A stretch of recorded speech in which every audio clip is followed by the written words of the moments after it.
Good evening and welcome to Paul T's World. It's 18 degrees centigrade. It's like summer, but it's the middle of September, and I thought I would show you around the front garden in mid-September and see what it's looking like. I always enjoy the sedum spectabile coming out in September. Now it's getting late in the day, there are still one or two bees around. In fact, there is one just arriving now. There he is.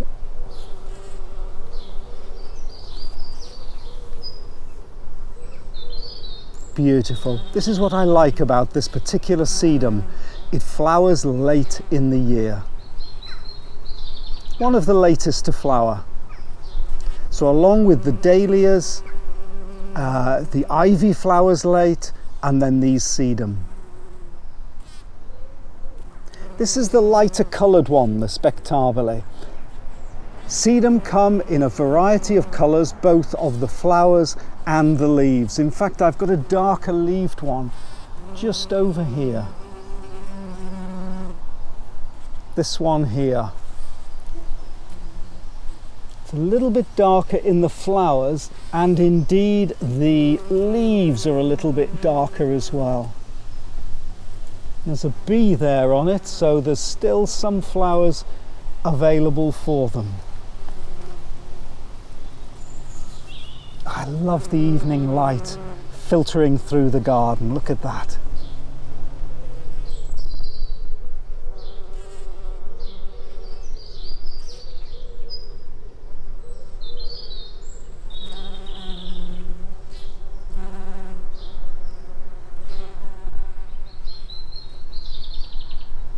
I planted this cypress.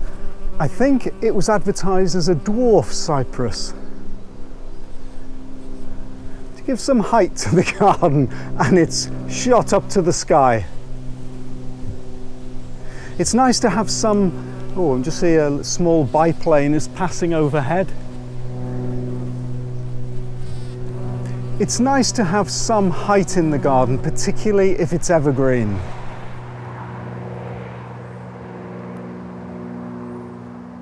And while we're here, let's just have a little look at those lavender that I pruned a month ago.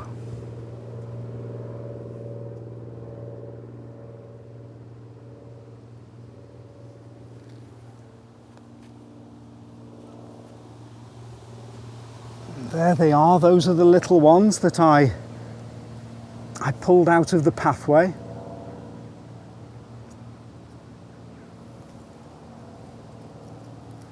And then ones from earlier on in the year.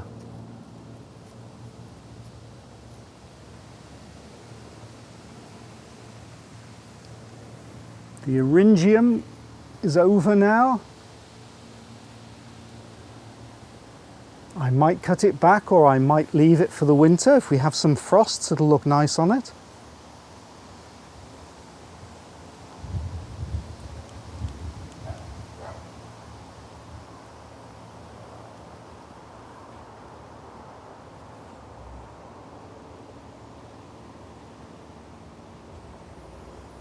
There's the cosmos. It's done quite well. You need to do lots of deadheading so that the new buds come through. The more you deadhead these plants, the more blooms you'll get in the end. Look at all those new ones ready to come out. All these are white this year, but you can get a variety of colours.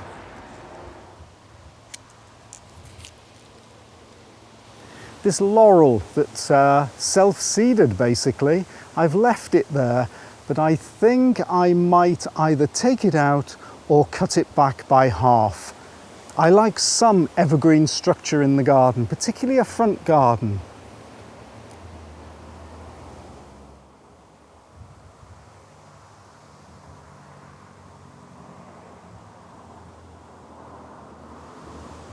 Here's the mop-head hydrangea we saw in the previous video of the front garden. Some new blooms and some of the older ones. Yeah, listen to that. Going bone dry. Now in England, we tend to leave these mophead flowers over the winter. They look nice, they look interesting, and they also protect the shrub to a certain extent from the winter. We've got a little euchera here. Oh, it's a poppy. It's a little poppy growing through the euchera. Well, if he's a poppy, he can stay there. Behind the mophead hydrangea is a rhododendron. It's a dwarf rhododendron, flowers fantastically. We had this in the spring video. And you can see here, it's got his buds ready for next year. There they are. So we know it's going to flower well next year. Make sure they're well watered in August and September to ensure they set the buds for next year.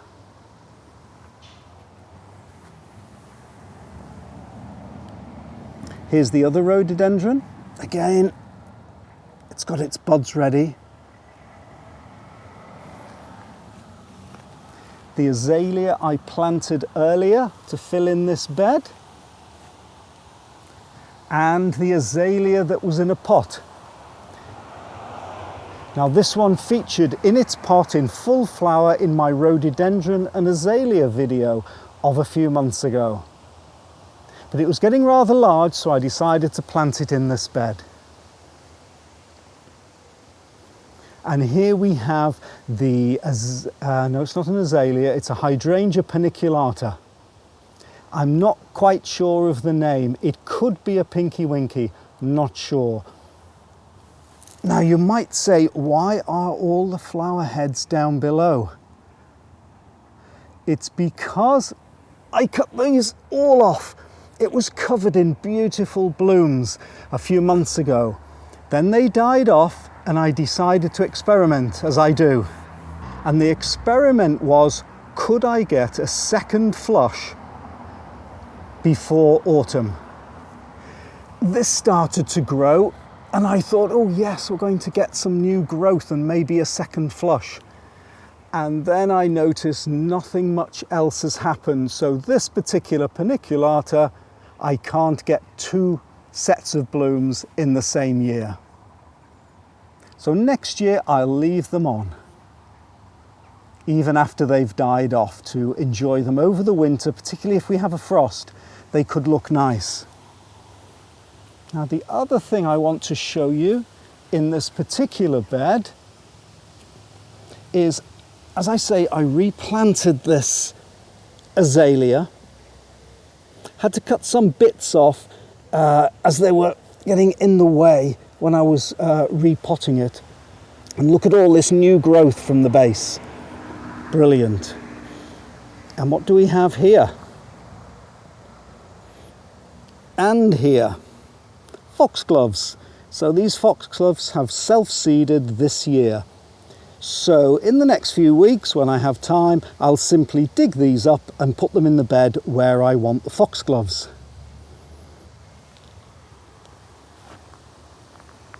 Oh, this is just a little rose that has been here for donkey's years. Previous owner had planted it there, not in the right place. Needs deadheading to get some more blooms. Oh, and at the back of the border is another rhododendron. Again, it's supposed to be a dwarf one, but look how big they are. And this one flowers white really early in the season, maybe even March.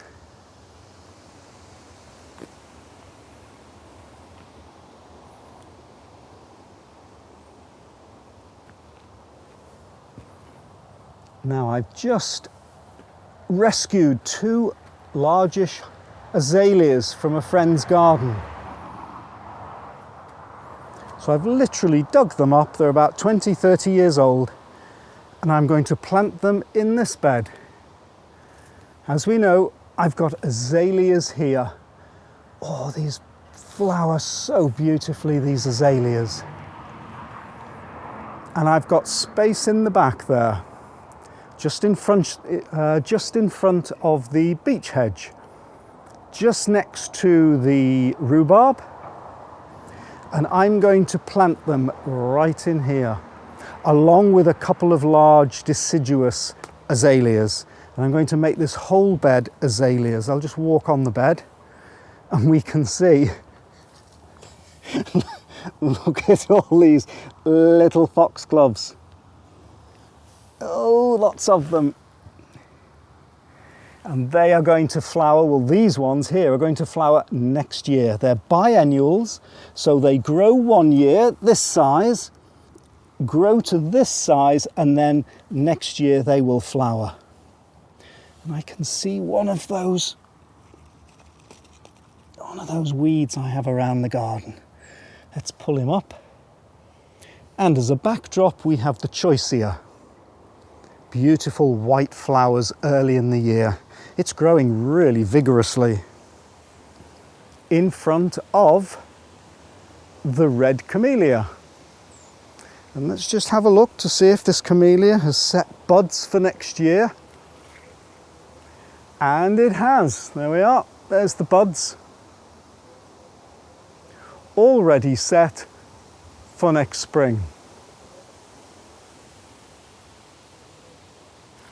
The beech hedge was cut back, not by me. I actually get people in to cut this beech hedge because it's 200 feet long. It's quite tough now. I used to do it myself. All the way to the front of the front garden.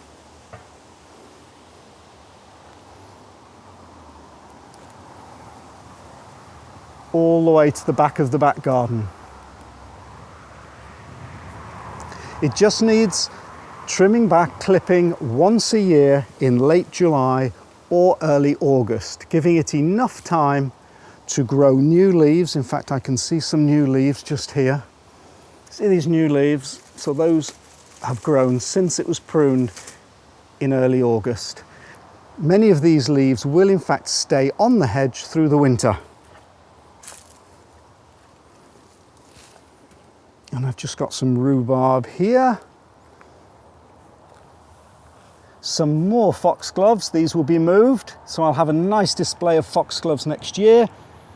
And this is a lavender from 2 years ago that came out of the path.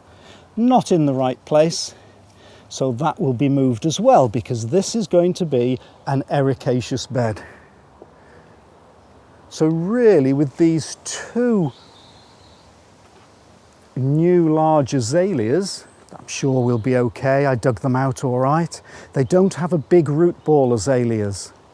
So, oh, look how nicely they're growing here. And they were under a large tree, a large oak tree, and look how nicely they're growing. Once I plant them with lovely ericaceous compost, ooh, they're gonna romp away, and this bed is gonna look fabulous next spring.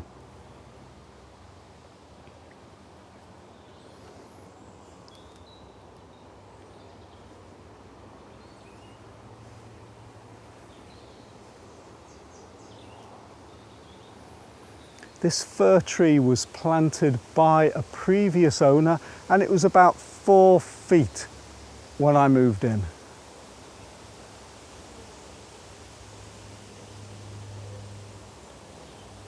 It's quite nice really, because it's got tinges of yellow in it. But I think I'm going to have to watch out that it doesn't get too big and get away from me. But I think it's not too big yet. So let's make our way down the slope here to the front part of the front garden.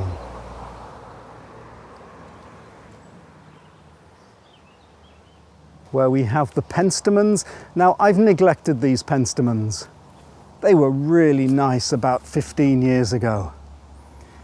But next year I'm going to trim them right back and let them start again. Here's that mop-head hydrangea. Now look at this, this is interesting. We've actually had some fabulous temperatures in Britain over this last week. 20 to 25 degrees centigrade. And just look, this hydrangea is telling me it's dry. Look at that, the leaves are flopping. Can you see how they're flopping? Wilting. Now tomorrow I'm going to water this, and by tomorrow evening all those leaves will be back again.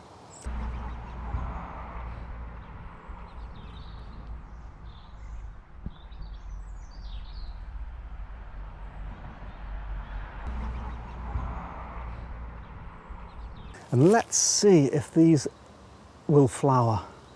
There's some new ones here, but it's not enjoying the fact it's rather dry at the moment. Now this is completely white. However, you will see, look at the red tinges.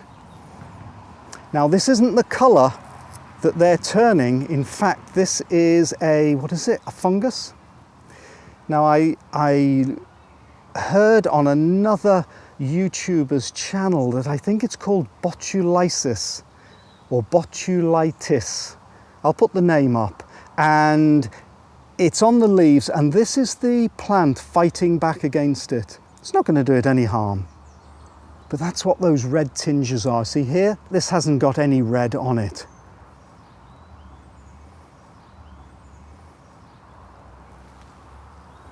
And behind is the buddleia I like for the butterflies.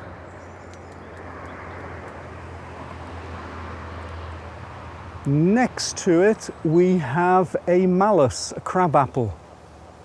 It looks gorgeous in the spring, but after the spring it goes downhill. I'm not quite sure why. Not quite sure. It doesn't, obviously it's getting towards autumn now, but during the summer it looks like that, not so good. We've got the deciduous azalea here, the ones that with those gorgeous yellow colours, smells beautifully. The flowering currant, just starting to have little autumn tinges there, going a little bit yellow through there.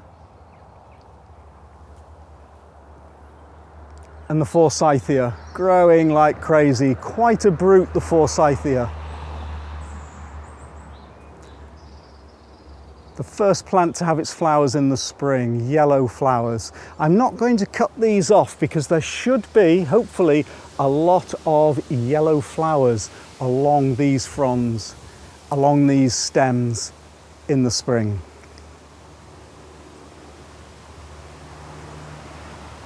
The viburnum I put in, it's probably a viburnum tinus, just to fill in the gaps. I like some big shrubs in front of the hedge.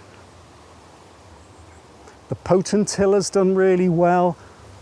I'm going to prune these back a lot this winter. I haven't decided whether it's the winter or the spring, but I've left them. I've just let them do what they do, and this year I'm going to look after them better. And here's another mop head, the one that's blue and pink. And now it's going a kind of a dark, what's that, burgundy colour? Look at that in the sunshine, isn't that gorgeous? Again, as I say, we'll leave these exactly as they are through the winter.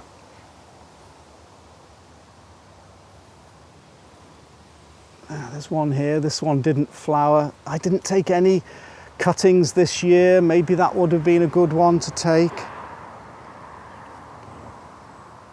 And here is the big gap of the Philadelphus. Remember that large Philadelphus I had here that I cut back? Well, did it survive? Oh yes, it did. I was confident. I know one or two people who sent me messages, lovely messages saying, oops, what's going to happen here? Well, this is what's happened. Beautiful. Now, whether it'll flower next, well, it'd be May, won't it, the Philadelphus? We'll see. But there was a good reason why I chopped it right back. I hadn't been looking after it, and I'll explain that in another video. Next to it is the Deutzia. Now I expected, once I'd cut back the Philadelphus, I expected this Deutzia to do a lot better. It'll be okay, but I thought it might bush up really well. And in front, we have the peonies. I don't think they're in the right place, so they're going to get moved. I'll wait till all the vegetation has died back, perhaps putting goodness back into those tubers, and then I'll either leave it over the winter so the frosts look nice on it, or I'll just cut it back, we'll see. And so here we have another azalea bed. This used to be straight. This bed was straight, this long bed right from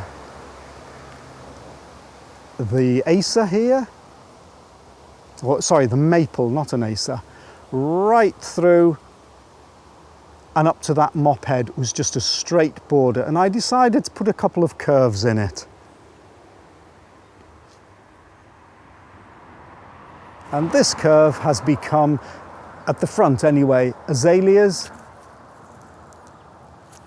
Doing really well. Look at all that growth, new growth. This rhododendron was knocked back in, last winter. We had a couple of days of hard winter and it didn't like it at all. It's going to flower next year. You can see it set the buds, but it's just struggling there. Talk about struggling, this deciduous azalea. Ooh, doesn't look very good, does it? It's got some buds, so there we are. It'll be flowering next year. Hopefully that's just because of autumn, that the leaves are not looking so good. A little lilac behind.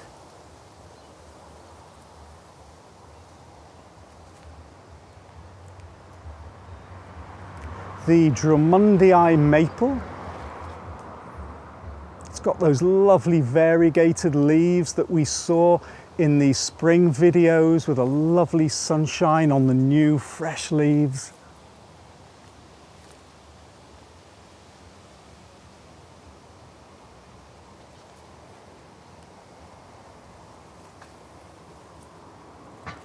Another deciduous azalea, looking nice and healthy. Look at the colour of this, isn't that nice going into autumn? This azalea I moved in the summer from just over there next to the mop head hydrangea. I thought I'd put it there, and just look at this, the growth it's made. When you give it some food and some ericaceous compost, these azaleas really respond well and quickly. And another set of sedums. It's late in the day and the bees are still there.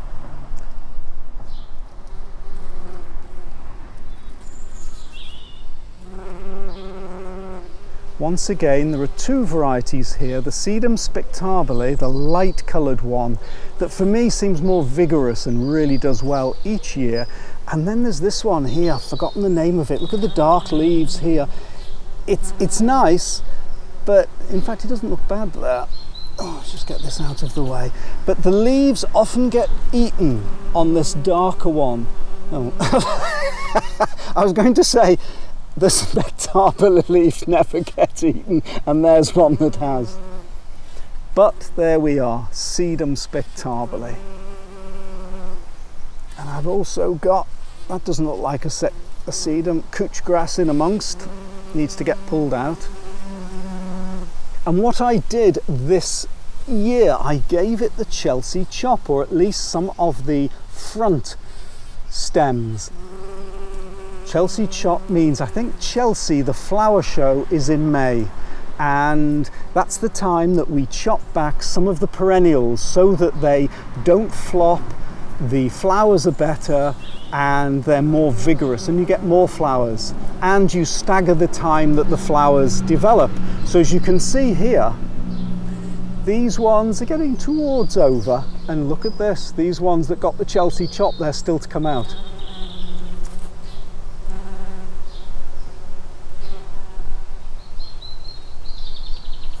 And behind it is the red robin. I'm going to look after this red robin better in the years to come because it should be pruned back to get those nice red leaves. Often grown in Britain as a hedge so that it can be trimmed with clippers. And it flowers when it's mature. The flowers are white and frothy. And in front here we have a pittosporum. So I put it there purely to fill in this gap. I wouldn't call it a spectacular plant, but it's there. I'm not even sure what the flowers are like.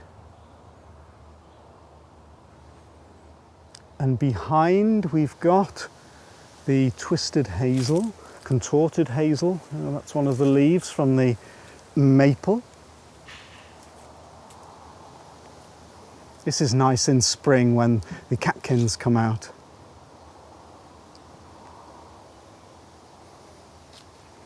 The variegated pyrus. Well, the top of it's variegated. Now the bottom here isn't, but I've left it because it's nice and vigorous, it's coming forward, and we've still got some variegation. Normally you might cut all the non-variegated, more maple leaves.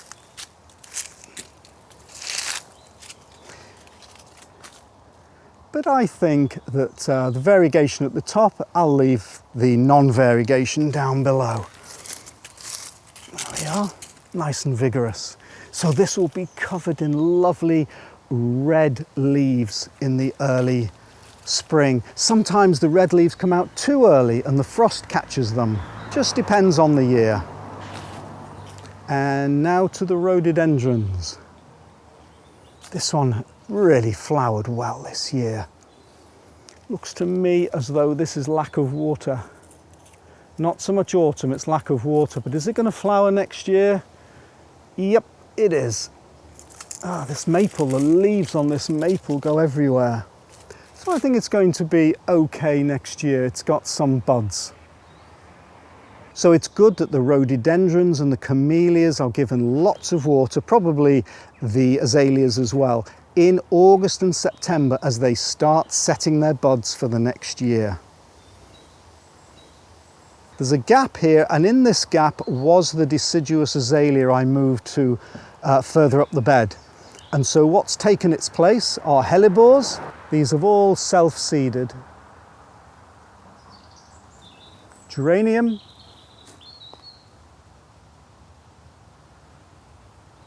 And more geranium.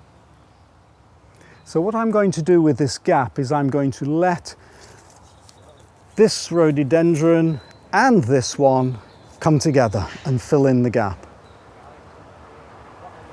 And straight above is the cherry.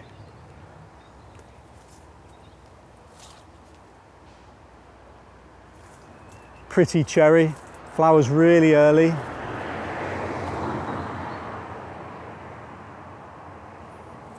Let's just look back at some of the sunshine that's just caressing the beds and the hedge at the back there. Oh, and of course we've got the Amelanchier here.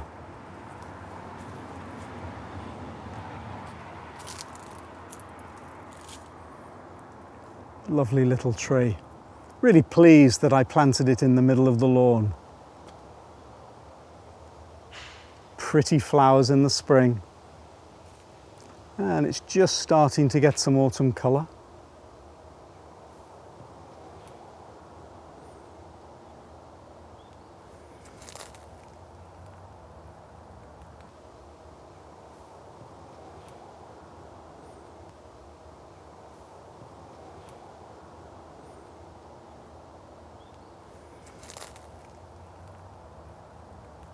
A nice small tree for a small garden, full of interest, spring, summer and then autumn, when all those leaves change in the next month.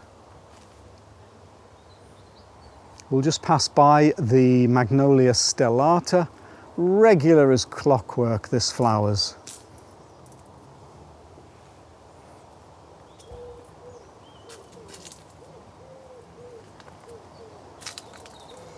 just pop down to the candy tuft. Remember in another video I cut all this back and I said, oh, it'll all green up shortly.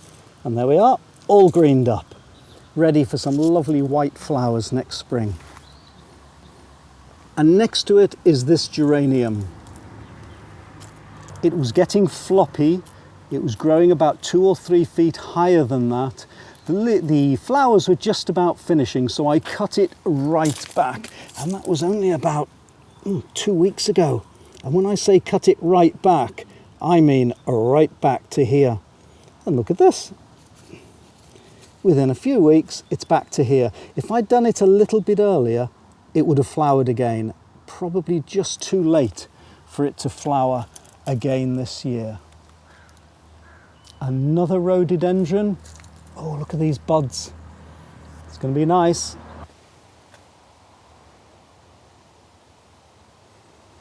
Oh, and just behind here we have the rambling rose. I cut it back a lot after it flowered this year.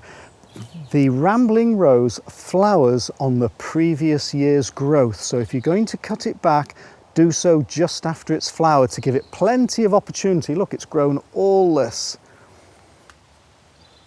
There we are. And it's going to flower on here next year. There'll be stems and flowers everywhere growing up round here. The Hydrangeas.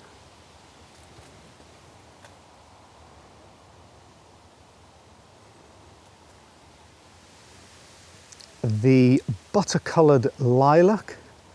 There we are, we've got buds there getting ready to flower next year. Very early summer, the lilacs flower very early.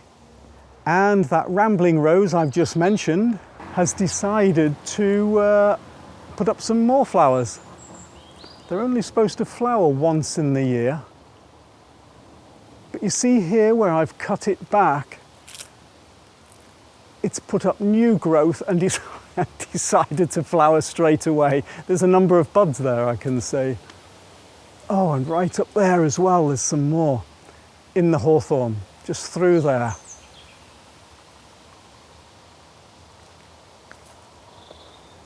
Oh, and I know what I haven't shown you. The eucalyptus.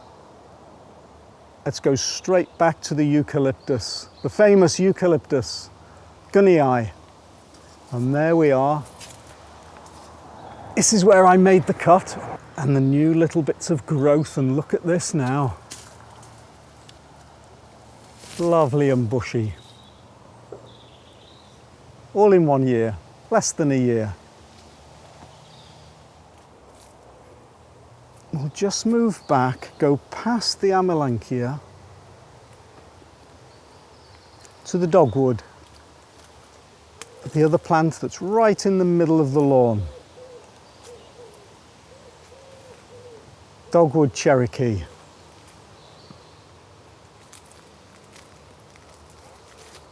This can grow quite large. In fact, I think I looked on the label afterwards, 65 feet. But I've got sharp secateurs, so you decide yourself how large it's going to be.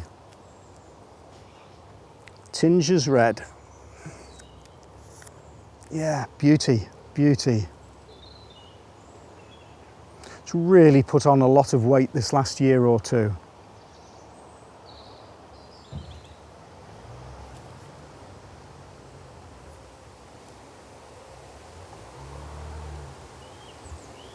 The controversa, not looking at its best at this time of the year. Earlier really in the year this looks good. And flowers.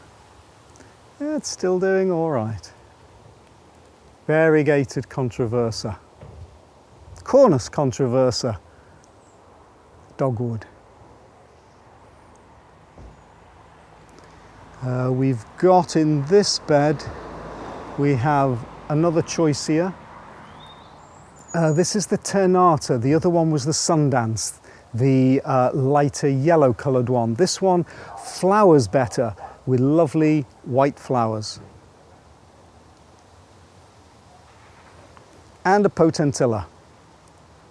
I'll just jump over the lavender hedge, there we are, to get round to the ceanothus, Californian lilac.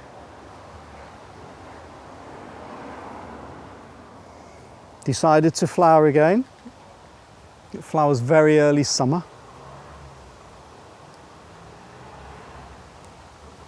And let's just have a look at the steps.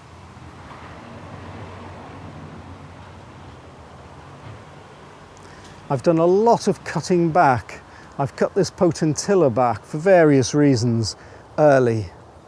And here is that hedge, the one I featured. So I've actually cut these, I pruned these plants down even more after that lavender video. I wanted to experiment. I wanted to cut them back and see how much they'd grow from these little shoots. These are getting very old, so really I could have replaced them, but I thought, no, let's cut them right back and see what happens this year. I have never cut lavender back so much before. Look at this one. So that one was cut back, when was it? About 3 weeks ago.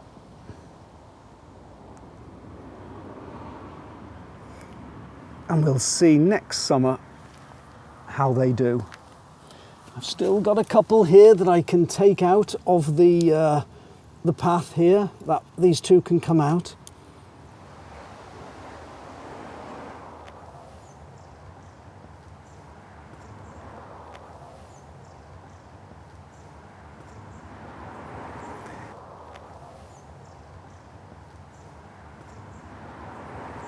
The other candy tuft, the big one, probably my biggest, and the Cotoneaster horizontalis. Beautiful berries. With the cosmos behind. Some of the flowers need deadheading there really. So I need to do a session of that. I enjoy, late in the evening, deadheading flowers. You get a chance to slowly walk around the garden and see what's happening.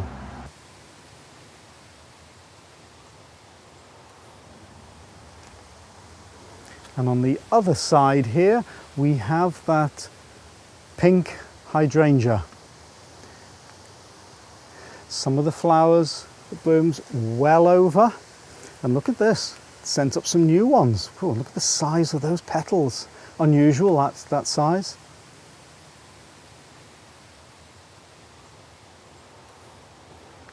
And it's even got one still to come. Look at that.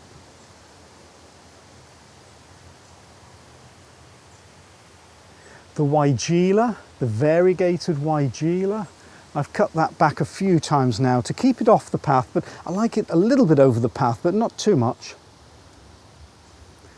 So there we are. I've cut it back there, and wherever you cut, you tend to get two shoots, one either side. So cutting back plants invigorates them and multiplies the stems.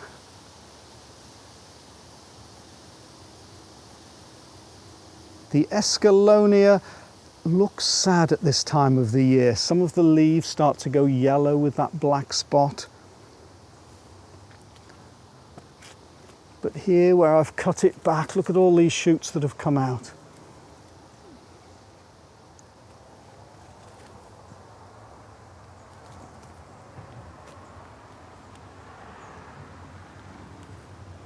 And onto the azalea bed, where I've just planted those two little rhododendrons.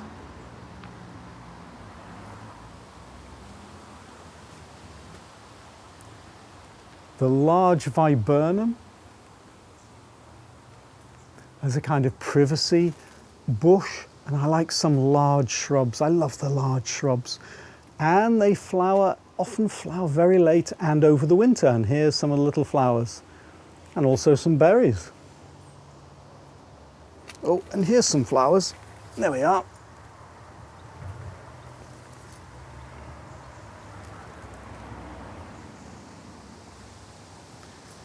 the euonymus, which is now invading the hedge, which I like because this privet hedge is just dying a little bit. So I want it blocked in with another plant, and the euonymus has decided it's going to do that job. And here are, at the side of the garage, the buddleia. 3 different types of buddleia, and a yellow one. The end one's yellow. In fact, it's still in flower there at the end. Great for the butterflies. So I'll cut that back whenever I want. I'll probably do it before the winter. It does self-seed a lot, these. So if you don't want little seedlings of buddleia about your property, probably best to cut those seed heads off. I like things seeding and self-seeding. Free plants everywhere.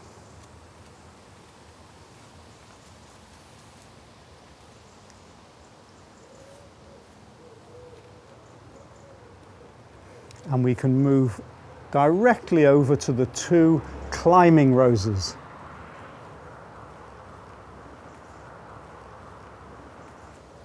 So on the right here was Dancing Queen, and this one, the yellow one, was Golden Showers. That's right. They flowered a lot this year, both of them scent beautifully.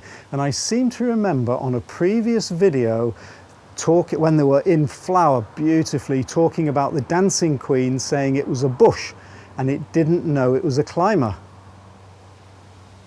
Well, look what it's just done. This is only the last few weeks. It's decided, yep, I'm a climber. And he's sent up these shoots here. Look at this. Now, I've just tied this back literally today, and that's why some of the leaves are, shall we say, the wrong way round. But over the next few days, they'll twist round with the sun and look nice. So it's sent up that one and 2 more. Yeah, look at this. This one here, nice, vigorous shoot. So I've just tied it up on here, and in fact it's going to flower. Look at that.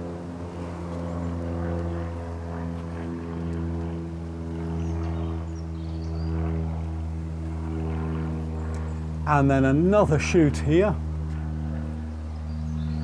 heading for the roof, and it's also going to flower. So these will be the last flowers of the season coming through. So now it knows and has decided it's a climbing rose. Brilliant. So probably in the early spring, I will sort these 2 out, prune some back, tie them up properly. I'll bend these taller ones, I'll bend them over so they'll send up lots of new shoots, just as this one does. See how I've bent this one over so it sends up lots of new shoots vertically. I wonder if they've got time to flower again. They're giving it a good go. I think they've flowered 2 or 3 times this year. I like it so that I deadhead them all at the same time, and then the new flush comes all at the same time. Oh, I've forgotten to deadhead this one. But when I deadhead that, I'll probably take it right back to here, 5 leaves. Otherwise, they grow too high. Very vigorous. Great.